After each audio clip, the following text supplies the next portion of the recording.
میں یہ عرض ہے، جھک کر سلام کرنا کیسا؟ برائے کرم جواب ارشاد فرما دیں۔ ہاں، وہ محاورہ بھی ہے، جھک جھک کے سلام کرتا ہے۔ گھر میں تو جھگڑے کرتا ہے اور دوستوں کو جھک جھک کے سلام کرتا ہے۔ باہر شریعت میں لکھا ہوا ہے کہ اگر تھوڑا جھکا تو مکروہ ہے، مکروہ تنزیہ، اور اتنا جھکا کہ حد رکوع تک پہنچ گیا، نہیں کہ ہاتھ بڑھائے گا تو گھٹنوں تک پہنچ جائیں گے، اتنا جھکا کہ ہاتھ بڑھائے گا تو گھٹنوں تک پہنچ جائیں گے، تو یہ رکوع کا ادنا درجہ ہے۔ رکوع تک ہو گیا یہ کہ حد رکوع تک یہ جھکا، تو یہ تو حرام ہے، اور ہمارے یہاں یہ عام ہے، یہ بیچاروں کی توجہ نہیں ہوتی، حالانکہ یہ گناہ ہے۔ اتنا جھکا کہ حد رکوع تک پہنچا، ورنہ مکروہ۔ تو یہ نارمل کھڑا رہے، ہاتھ ملائے۔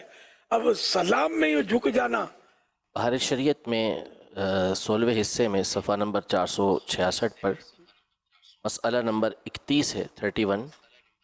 بعض لوگ سلام کرتے وقت جھک بھی جاتے ہیں، یہ جھکنا اگر حد رکوع تک ہو تو حرام ہے اور اس سے کم ہو تو مکروہ ہے۔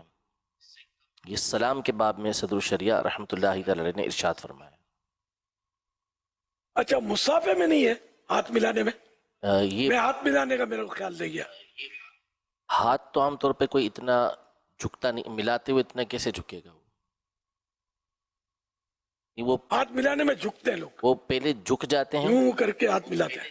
بہار شریعت حصہ 16 صفحہ نمبر 473 مسئلہ نمبر 17۔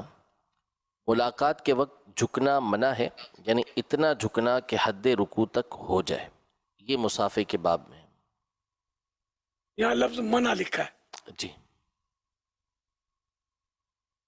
اور سلام میں وہ وہی حرام لکھا ہے، حد رکوع تک جھکنا۔ جی صلو علی الحبیب صلی اللہ علیہ ابھی کچھ دیر پہلے